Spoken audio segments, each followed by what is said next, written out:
Recording in progress. What's up, ladies and gents? This is episode 133 of Shoebooty Sports. This is your host, Graham Powell, co-host over there on the other screen, Bradley Brown. Say what's up, Brad. What's happening? Lots of stuff going on. Lots of basketball at the moment. Some golf with Brad is going to be a little more interesting this week, I would say. We're still going to be talking about Scottie, but hopefully not his kid or his wife, but the police for sure. All right, so y'all know the drill. We're going to give a quick shout out to our sponsor. Ladies and gentlemen, Shoebooty Sports is presented by Rhino Races. Rhino Races is a virtual race series that offers 5 different races, a 5K, a 10K, a half marathon, a marathon, and the Rhino Ultra. You can sign up for one or all 5 of their races at rhinoraces.com. Run your race at your convenience, track it with your fitness app of choice, screenshot your results as proof of completion, submit that screenshot to rhinoraces.com under the submit results section. Once your results are verified by Rhino Races staff, your award will be shipped to you by mail. Also, check out their gear section for t-shirts like this one here. Wristbands, decals, and more. That's rhinoraces.com. Rhino Races is the premier virtual running series, and you can find us, Shoebooty Sports, on Spotify and Apple Podcast. Subscribe to the YouTube channel and follow us on X at Shoebooty Sports. And when I showed off the shirt there, for those of you watching on Spotify and YouTube, didn't realize the microphone and stand would be in the way. So really you just saw, okay, you saw the red moon a little bit. But yeah, anyway, rocking the Rhino Races t-shirt tonight. Got my Beast Pacing hat on too. First time I've worn it. Figured I'd wear it before I decided to run a race in it, because then it's, I mean, you can still wear it after that, but it's not really the same. You can't really wear it casually. You're not rocking the swag hat tonight. No. No, I've been wearing it too much lately, so What gotta brand give it a break. Huh? What brand is this one? It's a black clover golf hat. Okay, because there's the black clover. I like the curve in the bill because, you know, we're almost 40, so that's our style of wearing a hat. So I like that better than the straight bill swag hat, but I mean, it works for that, so I get it. Keep Okay, trying to curve the swag hats, but just hasn't take yet. Oh, you're trying to? You're actually trying to do that? I mean, it's made to. Just guess I need to try a little harder at it. I guess so. But all right, let's move on to basketball. Okay. But the fourth quarter was about to start as I came in here to get ready to podcast, and in the third quarter it looked like the Celtics were taking over. It was tied at halftime. Home game for the Celtics. Celtics Pacers, game 1 of the Eastern Conference Finals. For those of you wondering that have been living under a rock or just haven't been paying attention. So I come in here and I get ready to podcast. I'm in here for a little bit before you're ready to go. And I said, well, I guess I'll check the score just to see how it's going, thinking maybe the Celtics will have pulled away at this point. No, Yeah. the Pacers were ahead. Pacers were ahead by the time I checked the score. But now there's 7:13 to play in the fourth quarter. Boston up 104-101 right now. This Pacers group, a 6 seed, proven to be a very tough squad. Very interesting conference finals that we're going to have. You got the 5 seed Dallas Mavericks in the Western Conference, and you got the 6 seed Pacers in the Eastern Conference. Celtics, everybody figured would be there, despite Porzingis not being healthy, although on the headline I'm seeing on ESPN, on the ESPN app, he could be ready to go by game 4. I still think they could probably beat Indiana without him. I don't think they can beat who I think is going to come out of the Western Conference. We'll get to that in a little bit without Porzingis. But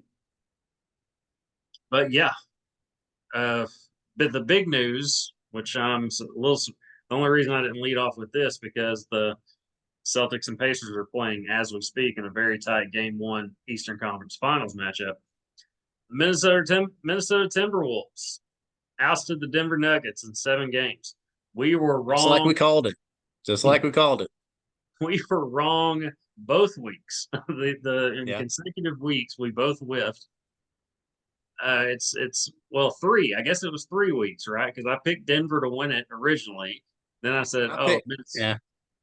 I was Minnesota. only wrong 2 weeks, Okay, well, I guess not we three. were both wrong. Yeah. Only 2 weeks because then I did say, okay, I think Minnesota's going to come back and win it. And then I flip flopped again when Denver ended up tying the series. I was like, okay, they figured it out. No, they didn't. The following game, what was it? Game six? Wasn't Yeah. Denver up 3-2? Game six, Minnesota wins by 45. They won by the amount that the Yukon women in their heyday would win in the round of 32.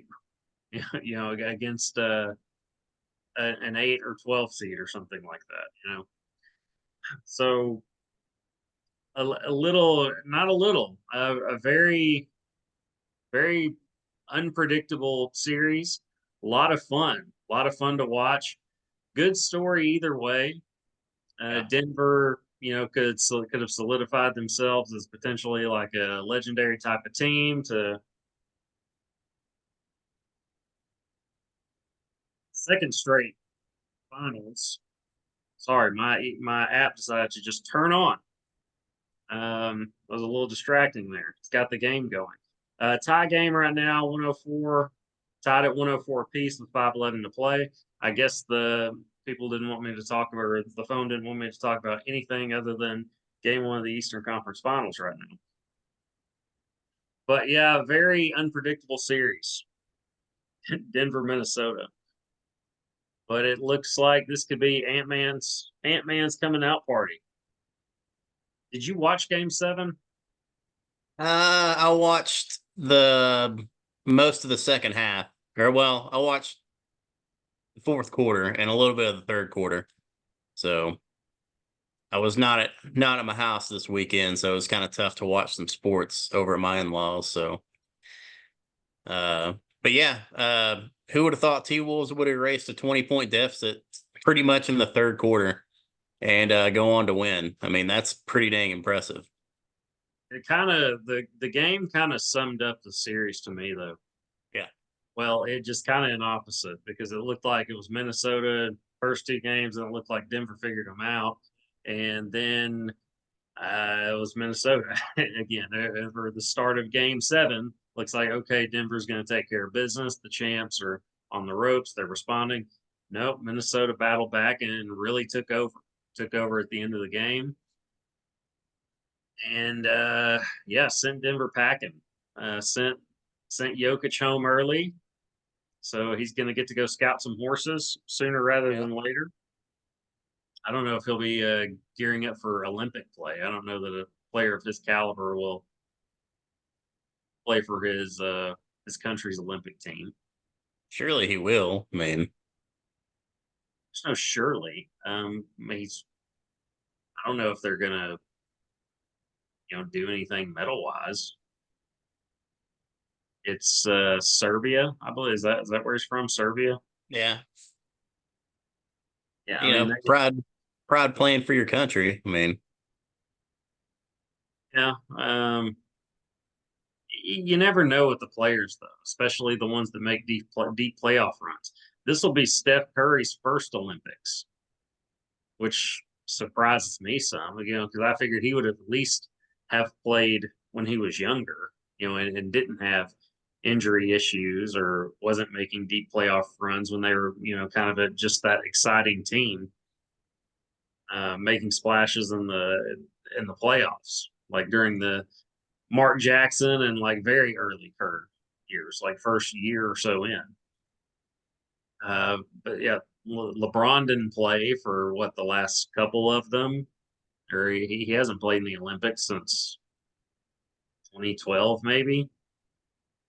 But dang, it's been that he's long. coming back. Yeah, because I remember him sitting out 16 because it was right after. I think it was right after the win in Cleveland, right? If I remember correctly. And then that was like his seventh straight finals. So I understood it. I was like, yeah, he needs a break, and this team will be fine, and they were. and he didn't play in 20. Well, nobody played in 2020, but he didn't play in 21. But a lot of players did. Kevin Durant's largely responsible for that gold medal team, mostly. But they're getting the band back together for one more Olympic run. But we're getting off topic now. I'm starting to go down my rabbit hole like I tend to do sometimes. Ant-Man and company is here. And this Western, these conference finals matchups are, I don't know if it's what the league wants, but it's pretty exciting to me as a longtime NBA fan, just to see we're going to have a new champion, and really only one of those teams you could say really expected to be there. Nobody had Indiana in the Eastern Conference Finals. I certainly didn't have Minnesota and Dallas in the conference finals. I'm not surprised that Oklahoma City didn't advance to the conference finals. They're a really good team and a really good regular season team, but they're still really young. And they didn't seem like it seemed like a good regular season team. It seemed like LeBron in early Cleveland days, where they would put together the best record in the league, but you didn't expect them to really compete for a championship, and they didn't. No. Except when they shocked everybody in 2008 or 2007, I think it was, just by getting to the finals, beating that all-time great Pistons team. And going down another rabbit hole, but point is, I'm excited for this matchup. You got the 5 seed Mavericks, Luka and Kyrie. Kyrie is playing out of his mind right now, by the way. So it's good to see him playing like the Kyrie Irving that was my favorite player 7 years or so ago. Seven. Between that 6 and 8 year ago range, Kyrie Irving was my favorite player. Just he did something that wowed you every night. He's back to being that guy. He's playing like the Kyrie Irving. Like I loved watching play basketball, night in and night out. If he can keeps that up, they got a chance. I mean, it's a good Dallas team. Good defense down low. It's a good team. I don't know that. I guess on paper you'd say, I don't know. Is it a given that the Celtics are going to be favored if Porzingis is healthy? I don't see that. I don't see it. So I wouldn't think so. I mean, I don't know. I think Celtics haven't played as good as what, they had everyone believing they would. Well, they're a really talented team, but what have they done the last couple of years? I mean, yeah, they got to the finals 2 years ago, lost to the Warriors, and was it 5 or 6? I think it was 6. And last year got beat by the Miami in the conference finals. So I just don't know that I trust Jason Tatum in the big moment. I mean, terrific player, but I mean that's a stacked team. When Drew Holiday is your 3 and Kristaps Porzingis is your 4, and you got good players like Derek White and Al Horford, it's hard to pick against that squad. But if we'll pick both conference finals matchups, we'll go ahead and do that now because I really want to say the matchup I want and go ahead and predict a winner that's going to win it all, at least to me. And then of course that's subject to change, obviously. But all right, Eastern Conference Finals. We'll check the score again here. Okay, Pacers up 113-110. To me, though, it seems like, and there's no to me, or it seems like this happens. This Celtic squad will lose a game like this. I will not be surprised if Indiana wins this game and then Boston wins the next 4. Wouldn't surprise. It almost be like that would be the script of this team. I wouldn't be surprised by that. We're at 115, 110 Pacers right now, 143 to play. Let's go ahead and pick that. Let's pick this series, Eastern Conference Finals. Who you got, and in how many games? Uh, I'll go with the Celtics in 6. I will also say Celtics in 6. I would even. I'm almost. The only reason I'm not saying Celtics in 5 is because Porzingis won't possibly be ready till game 4, and even then he's not going to be 100%.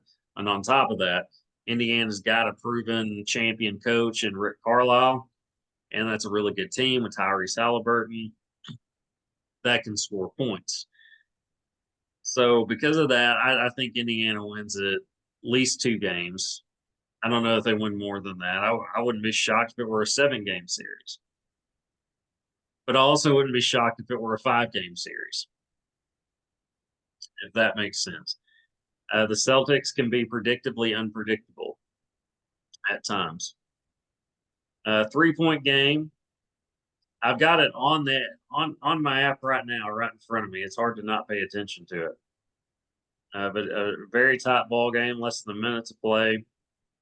I'll say Celtics in 6. I agree with that. But if the Celtics are going to win the NBA championship, Porzingis has to be healthy. I don't see them winning it without Porzingis. I mean, that's a really good 1 through 3. Tatum, Brown, and Drew Holiday, but I think you need Porzingis to get over the hump. All right, we'll update everybody on this one as it goes, but let's dive into the Western Conference Finals. When is game 1? Is it tomorrow? I would guess it's tomorrow night. I mean, yeah, I would assume so. That would make sense. Okay, you got the Mavericks. You've got Minnesota. I'm a huge Ant-Man fan. I'm a huge Luka fan, though, too. Kyrie Irving. I got to see this Dallas team up close and personal at the start of the season, this season. Kyrie didn't play that game, and they were playing Memphis, who's not very good this year. So it was hard to really gauge what you were getting, but it was it's kind of I'm going to go Timberwolves in this one. And here's why. It's not that I mean, I really like Luka and I like Kyrie, but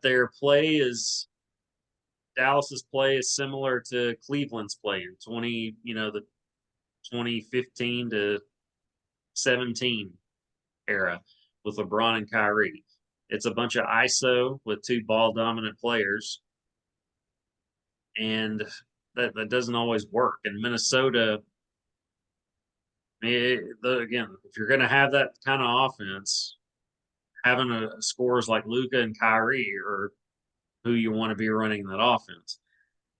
But Minnesota has players that they kind of check off every box.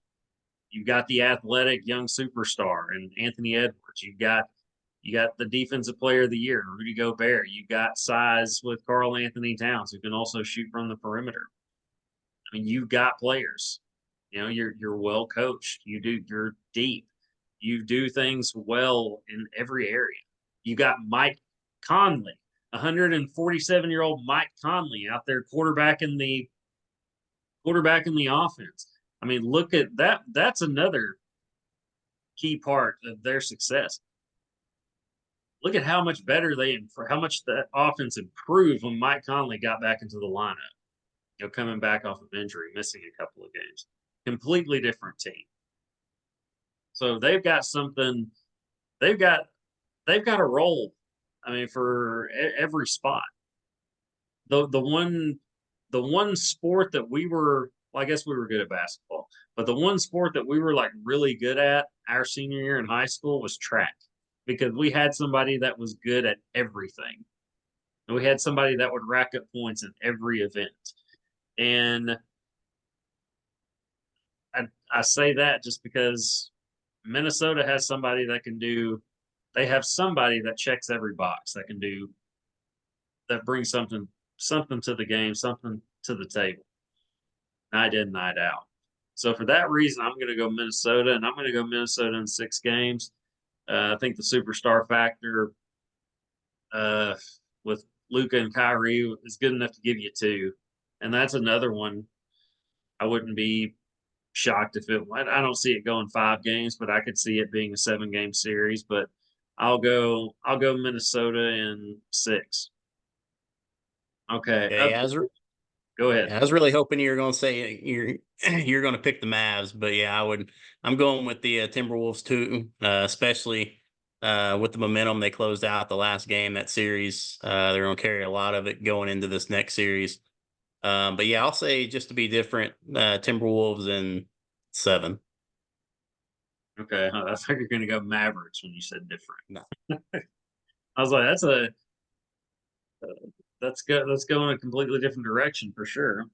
I wouldn't be shocked if Dallas won it. I mean, this has been a surprising playoffs, and I'm here for it. I love it. It hasn't been predictable, and it's the younger players. It's their time now, and that's pretty cool to see this new era coming to life, led by Anthony Edwards, Luca, Tatum and company, Tyrese Halliburton. It's fun to watch. I'm here for it. I'm excited about it. The last 20 seconds of this Game 1 Eastern Conference Finals game has gone on forever. 20 seconds have gone by. Indiana 117, 114. So Game 1 has not disappointed. All right, so let's have a quick NBA Finals preview. Of course, it hasn't happened yet, but who are we picking? And so we both have Minnesota and Boston. Yeah, Who are we going with? I'll let you go first. I'm not picking the Celtics, so I'm going to go with the Timberwolves. Is that So because you don't trust the Celtics or because because I just don't trust them. okay, for me it's both. I don't trust the Celtics and I don't trust the Celtics team on the biggest stage. And I really like this Minnesota team led by a young superstar who we've made comparisons to Michael Jordan in the sense that here comes this young athletic killer who's about to take over the league. That's where the comparison stems from, and it's a rightful comparison. Nobody's saying he's Michael Jordan 2.0. We're saying that we've seen this story before. We're seeing this young killer that's dominating right now. We're seeing his rise, and we're seeing it right in front of our eyes. And he's on a really good team, a well coached team that has depth and has talent at every position, and led by this young superstar killer that I love watching play, and I have about as much faith in as I've had in any player in a long time. I'm not betting against him on the biggest stage. Ant Man, that is. Yeah, I got Timberwolves, and I could see that if Porzingis is healthy, I could see that going 7 games.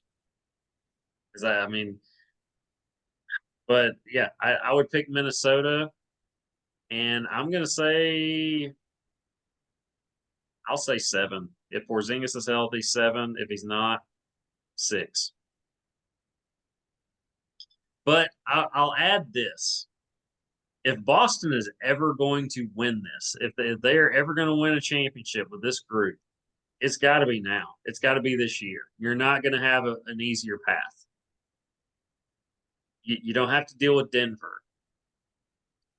You didn't have to. I mean, it's been injuries throughout. Players hurt. Jimmy Butler and company didn't play in Miami. Um, who ousted you last year? Now, granted, Boston's gotten better since then, but you didn't have to deal with a full strength Heat team. You wouldn't have to face a Denver team. Another thing about Denver's demise, they lost a lot of depth from last year's team, and I think that showed as well. Exposed them a little bit. But if you're ever going to do it, if you're Boston, this is the year to do it. if you're not going to do it this year, I don't know that you're going to, because I don't see Minnesota.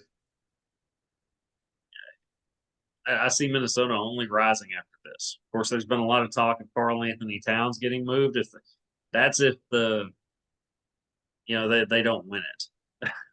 That's the only way I can see that happen. I don't know that you make any moves right now.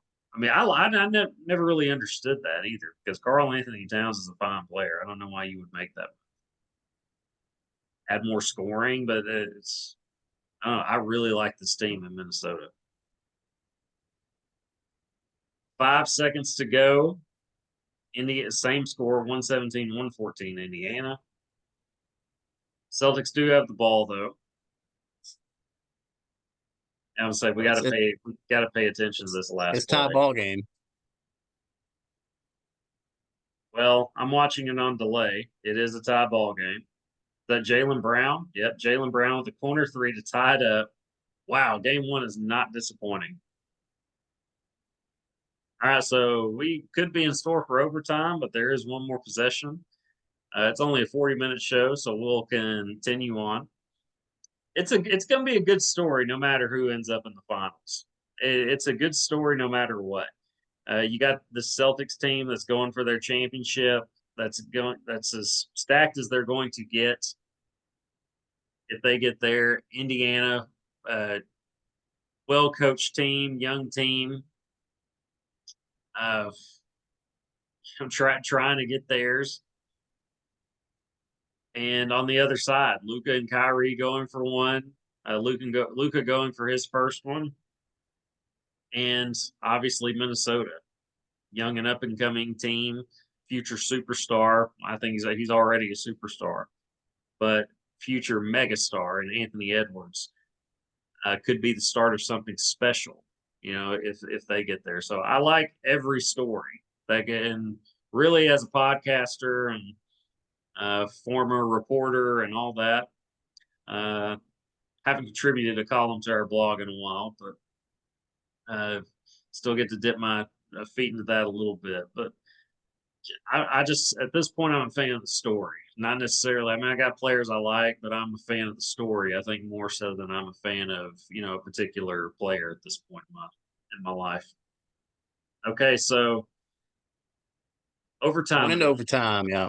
Terrible last possession by the Pacers. So didn't see it, but huge shot by Jaylen Brown to force overtime, or essentially force overtime. 117 all going into OT. But until then, we'll continue to talk some basketball and other news. Jumping to the WNBA, Caitlin Clark signed apparently a huge deal with Wilson for their signature basketball collection. Michael Jordan is the only other athlete to sign such a deal with Wilson.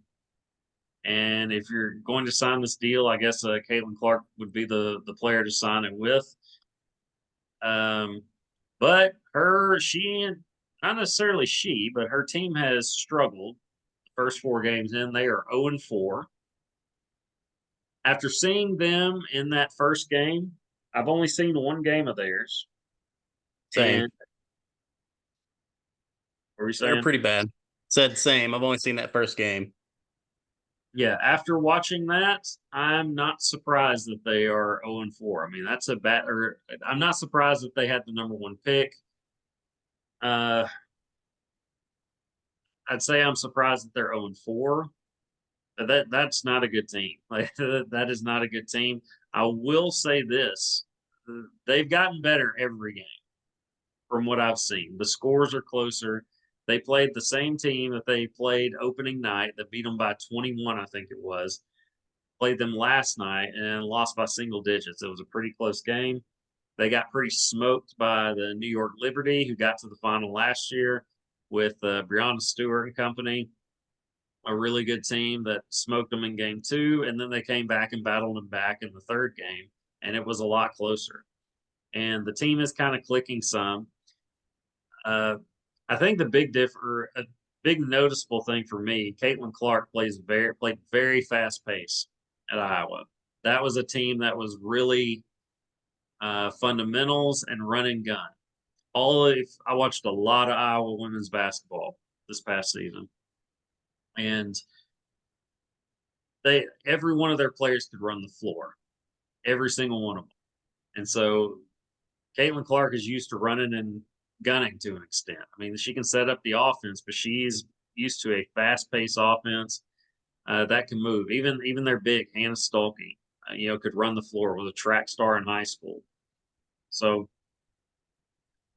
she's having to get used to playing on a team that isn't used to running the floor like that. And you could tell by a lot of those passes are too far ahead of some of her teammates, and that's just stuff that she's learning and is going to get better at. They do play tomorrow night. That's Wednesday night, 6 p.m. on Amazon Prime. They play the 1-3 Seattle Storm, who Sue Bird was famously on. It's been a while since she's played, and since they've been a championship caliber team, Seattle is 1-3. So I think there's a very good chance the Indiana Fever can get their first win tomorrow night. I don't know if I'll be watching the game. I would love to, but I really got to get a run in. I got to get back on track for my running schedule. Um, my Grand Prix races are about to start back up at the beginning of next month, and we are a week and a half away from that. So I got to get my butt back in gear in my fitness routine. But I may come back and watch the replay of it if that's a thing on Amazon Prime. I don't even know. Uh, Maybe yeah, it might be. It might be an option. like I watch So the football games live. I know that's a thing. I've never tried WNBA, but NBA basketball. All right. Before we run out of time, let's hit up golf with Brad because we've got a lot to talk about there. yeah, it was a very interesting week up there in Kentucky for the PGA Championship. If you haven't heard yet, Scottie Scheffler was arrested early Friday morning following a traffic accident. Apparently, um, a golf, spectator. He was getting there early to get into the gates and got hit by one of the shuttle buses, which tragically he didn't make it through that. But I think that happened shortly after 5 in the morning, and Scotty was getting there early to get some range time. I think he got there shortly before 6, and there's apparently a big misunderstanding. Scotty thought that one of the officers was waving him through the traffic, and apparently that was not what he was doing because he ended up somehow dragging the officer. Um, I guess the officer was hanging on his car and he ended up dragging him. Well, shortly after that, Scotty got arrested. He was did the whole booking process and everything else. Actually, he got to stretch out, do his pre-round stretches in the jail cell. The round ended up being delayed because of that accident. If it was not delayed, Scotty would not have been able to make his tee time. But luckily he did, and he went out and shot really good. He shot -6. I think he had a 65 for round two. And he was still in the mix up until Saturday. And Saturday, his caddy went to a family graduation, I believe. And so he had a substitute for a caddy. And he ended up breaking a 42 round streak of him shooting under par. He ended up shooting a 73, I believe, which is ridiculous. 42 rounds of golf, all going under par yeah, that's stupid. But yeah, it takes a lot for Scottie Scheffler to not be in it in the tournament. So yeah, he gets arrested, gets put through the whole booking process as a sub for a caddy, and that's what it takes for Scotty to not be in the tournament. So other So big news is you're blaming the caddy. You're blaming the caddy for Scotty not. What did he not do? Did he not? He didn't meet par. he didn't shoot under par. Yeah. Shoot under par. Okay. You're So I blaming mean, the caddy though. We're going on record with that. yeah, you can blame your caddy. You're taking a guy who you golf with all the times right there by your side, giving you the advice and everything, telling you exactly what you want to hear. And here comes in a new guy, which still might be the same. But yeah, caddy won the guy swinging the club. So, I mean, I was gonna say I don't know how much you everybody's put on bound the everybody's bound to have a bad around every now and then. But in other news, Xander Schauffele, who's been he's been playing really good the last couple of weeks. He was runner up, I believe, last weekend to Rory. But he jumped out to a fantastic lead on Friday, tied for the lowest round at a major at 62, shot 9 under, and never looked back. He let it wire to wire. Needed a birdie on 18 on Sunday to win. Sank the putt, and yeah, he won his first major. So This is the it's been PGA a lot. Championships for those of Yeah, you wondering. it's been a long time coming for Xander. Happy to see him do it. Bryson DeChambeau was doing his best to make Live Golf relevant. One of the only ones to be relevant over the weekend. He's kind of taken a 180 on how fans view him. He's become really likable over the last couple of seasons. Especially, I don't know if you've seen the clip that happened. I believe it was Sunday. He tossed a ball to a kid on after hole 9. Um, an adult man ended up reaching and intercepting the ball and kind of running off with the There's no golf kind of ball. he And fully ran off. yeah, Tried to. he fully ran off. Yeah, and Bryson yelled at him and told him to get back here and hand it to the kid, which he did. So that's pretty cool to see. Yeah, he's kind of Pointed the club at him like, "Hey, get yeah, back here." yeah. The He guy did. if he wouldn't have turned around, he probably would have went running after him. So Probably so. um, Very man of yeah, the people after that clip. yeah. Bryson, he's made that 180 in fans' eyes. Victor Hovland, he's a very young golfer. He was NCAA champion, I believe, back in 2020, maybe with Oklahoma State. He's been really fun to watch over the last couple of seasons. He was in the mix. Ended up double bogeying. He three putted on the 18th and ended up being solo third, but he'll get his soon. But yeah, very interesting weekend in golf. There's a lot of people in the mix come Sunday, and Xander, like I said, he took the lead on Thursday and never looked back. So And how do you say wire to his wire. last name? Shoffley. Shoffley. Okay, I couldn't figure that out. All right, so congrats, Xander Schauffele. Wow, one more time. Congrats, Xander Schauffele, on the PGA Championship win, his first major. Arkansas baseball will end on this. They play South Carolina tomorrow, and I guess what would be the second round of the SEC tournament. The Arkansas softball team had their season end in the first round of regionals, losing opening weekend, but it's all good. We know they'll be back.